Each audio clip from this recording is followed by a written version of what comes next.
آج کل بعض فوج کے مفتی یہ کہتے ہیں کہ یہ فوج مجاہد فوج ہے، پاکستانی فوج دین کے لیے نہیں لڑتی، اسلامی نظام کے نفاذ میں سب سے بڑی رکاوٹ یہی فوج ہے۔ اس فوج کا نعرہ ہے سب سے پہلے پاکستان۔ تو جہاد کی جو تشریح فقہا نے کی ہے، علماء نے کی ہے، وہی معتبر ہے۔ جسے کفر اپنا بیسٹ فرینڈ کہے تو کبھی بھی مجاہد نہیں ہو سکتا۔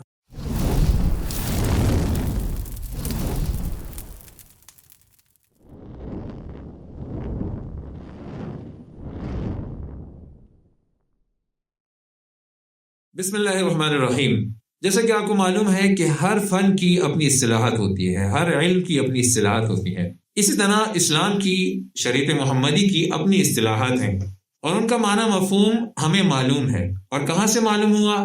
اللہ تعالیٰ نے ہمیں بتایا اپنی کتاب کے ذریعے، اپنے نبی کے ذریعے، احادیث میں ہمیں پتہ چلتا ہے۔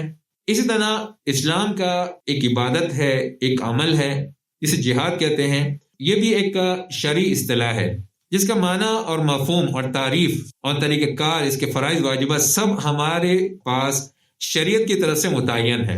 اللہ تعالیٰ کی طرف سے کتاب اللہ کے ذریعے، احادیث کے ذریعے ہمیں اس کا معنی مفہوم معلوم ہے۔ فقہا نے اس کی تعریف ذکر کی ہے، تقریباً تمام کتب فقہ میں اس کی تعریف ذکر کی گئی ہے۔ جیسے کہ بدائع الصنائع میں، جو کہ فقہ حنفی کی مشہور کتاب ہے، علامہ کاسانی رحمہ اللہ لکھتے ہیں، بذل الوسع والطاقہ بالقتال فی سبیل اللہ، کہ اللہ تعالیٰ کے راستے میں لڑتے ہوئے اپنی پوری طاقت اور وسعت خرچ کرنا۔ اسی طرح علامہ شامی رحمہ اللہ رد المختار میں جہاد کی تعریف اس طرح لکھتے ہیں، بذل الوسع فی القتال فی سبیل اللہ، یعنی اللہ تعالیٰ کے راستے میں قتال میں اپنی پوری طاقت کو جھونک دینا۔ تو یہ جہاد کی تعریف کی ہے، اور اس میں لفظ ہے فی سبیل اللہ۔ تو فی سبیل اللہ کا معنی کیا ہے؟ تو اس کے بارے میں رسول اللہ صلی اللہ علیہ وسلم سے پوچھا گیا کہ کوئی شخص قومی حمیت کے لیے لڑتا ہے، کوئی شہرت کے لیے لڑتا ہے، کوئی بہادر کہلائے جانے کے لیے لڑتا ہے، تو رسول اللہ صلی اللہ علیہ وسلم سے صحابہ نے پوچھا کہ فی سبیل اللہ کون ہے؟ اللہ کے راستے میں ان میں سے کون لڑنے والا ہے؟ تو آپ نے فرمایا من قاتل لتکون کلمۃ اللہ ہی العلیٰ فہو فی سبیل اللہ، جو شخص اس لیے لڑتا ہے کہ اللہ تعالیٰ کا دین ہی بلند ہو، کہ اللہ تعالیٰ کا دین ہی بلند ہو، اس کے علاوہ کوئی نظام اس پر غالب نہ ہو، صرف اللہ تعالیٰ کا نظام ہی غالب ہو، اس کی یہی نیت ہو، فہو فی سبیل اللہ، تو وہ اللہ تعالیٰ کے راستے میں ہے۔ تو رسول اللہ صلی اللہ علیہ وسلم نے فی سبیل اللہ اس شخص کو فرمایا ہے، مجاہد اس شخص کو فرمایا ہے جو صرف اس نیت سے لڑے کہ اللہ تعالیٰ کا دین بلند ہو، اللہ تعالیٰ کے دین کے لیے لڑے، اللہ تعالیٰ کے نظام کے غلبے کے لیے لڑے، تو وہ ہے فی سبیل اللہ۔ تو جہاد چونکہ ایک شرعی اصطلاح ہے، تو اس کا معنی اور مفہوم، اس کی تعریف فقہا نے، علماء نے ہمیں بیان کی ہے۔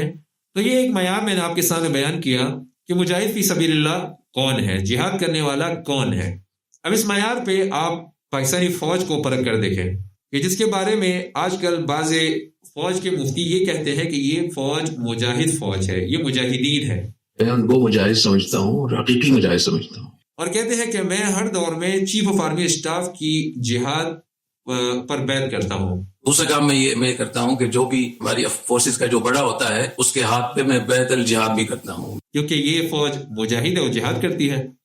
تو ان کو پہلے تو یہ دیکھنا چاہیے کہ آیا یہ فوج حقیقتاً مجاہد ہے بھی یا نہیں، جس سے آپ جہاد کی بیعت کر رہے ہیں وہ جہاد کرنے والے ہیں بھی یا نہیں۔ تو آئیے دیکھتے ہیں کہ کیا یہ فوج حقیقتاً مجاہد فوج ہے۔ تو شریعت کا یہ قاعدہ ہے، اور جیسے کہ ہم نے بھی بتایا کہ جہاد کی مقبولیت اور مجاہد اس شخص کو کہیں گے کہ جس کی نیت صحیح ہو، اور نیت دین کی بلندی، سربلندی ہو۔ تو یہ تو ہم سب کو معلوم ہے کہ پاکستانی فوج دین کے لیے نہیں لڑتی، اس لیے نہیں لڑتی کہ اللہ تعالیٰ کا دین سربلند ہو، اللہ تعالیٰ کا جو نظام ہے وہ غالب ہو، قائم ہو، اس کے لیے نہیں لڑتی۔ کیونکہ ہم دیکھتے ہیں کہ پاکستان میں اسلامی نظام کے نفاذ میں سب سے بڑی رکاوٹ یہی فوج ہے۔ جب بھی آپ دیکھتے ہیں کہ پاکستان میں جو شخص بھی یا جو جماعت بھی اسلامی نظام کے نفاذ کا مطالبہ کرتی ہے، تو یہ فوج اس کو اپنی نگرانی میں رکھتی ہے، اپنی بندوق کی نوک پہ رکھتی ہے۔ اس کے ظلم اور اس کی جیلیں ان لوگوں سے بھری ہوتی ہیں۔ اس کی جنگ کی بنیاد، اس کی تربیتوں کی بنیاد کبھی بھی یہ نہیں رہی کہ اس سے اللہ تعالیٰ کا دین سربلند ہو، غالب ہو، اللہ تعالیٰ کا نظام نافذ ہو، کبھی بھی یہ نہیں رہی۔ اور سب کو معلوم ہے کہ اس فوج کا نعرہ ہے سب سے پہلے پاکستان، اور اس نعرے کے آگے اگر شریعت محمدی بھی آتی ہے تو اس کو بھی یہ لوگ نہیں دیکھتے، اس کو ٹھکراتے ہیں۔ صاحب بصیرت لوگوں کے لیے اس بات کی وضاحت کی کوئی ضرورت نہیں ہے۔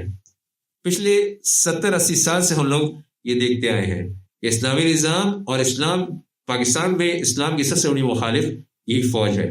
اور یہ بات بھی آپ دیکھیں کہ دنیا کا سب سے بڑا بدترین کافر ملک اور اس کا سربراہ ڈونلڈ ٹرمپ، وہ ہمارے فوجی سربراہ کو And also, I have to say, my favorite field marshal from Pakistan, who's not here, but اور اس سے مکمل راضی ہے. ہمارے وزیر اعظم سے بہت خوش ہے، راضی ہے. اسپیشل پروٹوکول دیتے ہیں اپنی مجالس میں. would you like to say what you said the other day? I think it was so nice. Please. Thank you very much, my dear. تو یہ بھی ایک معیار ہے شریعت کا، جو قرآن پاک میں اللہ تعالیٰ نے بیان فرمایا وَلَن تَرْضَىٰ عَنْكَ الْيَهُودُ وَلَا النَّصَارَىٰ حَتَّىٰ تَتَّبِعَ مِلَّتَهُمْ. تو یہ لوگ حَتَّىٰ تَتَّبِعَ مِلَّتَهُمْ کے معیار پہ پورا اترتے ہیں. تو اسی لیے کفر کا سب سے بڑا سرغنہ اسے اپنا بیسٹ فرینڈ کہتا ہے.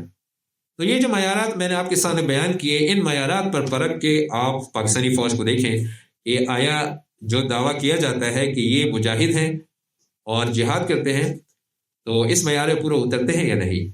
شریعت محمدی یہ آسمانی شریعت ہے. اس کی جو بھی اصطلاح ہوگی وہ ہمیں اللہ تعالیٰ کی طرف سے بیان کردہ ہوگی، قرآن پاک سے، احادیث سے، انبیاء نے بیان کی ہوگی، نبی صلی اللہ علیہ وسلم نے بیان کی ہوگی. تو جہاد کی جو تشریح فقہا نے کی ہے، علماء نے کی ہے، وہی معتبر ہے. اور جو شخص اس تعریف پر پورا اترے گا وہی مجاہد ہوگا. اور دوسرا معیار یہ کہ جس سے کفر راضی ہو، جسے کفر اپنا بیسٹ فرینڈ کہے، تو کبھی بھی مجاہد نہیں ہو سکتا. تو اب فیصلہ آپ پہ ہے. ان معیارات کو سامنے رکھ کے آپ خود فیصلہ کر سکتے ہیں کہ یہ فوج مجاہد فوج ہے یا یہ امریکہ اور اسرائیل کی غلام فوج ہے. تو سوچئے، تھوڑا نہیں بلکہ پورا. وآخر دعوانا الحمدللہ رب العالمین.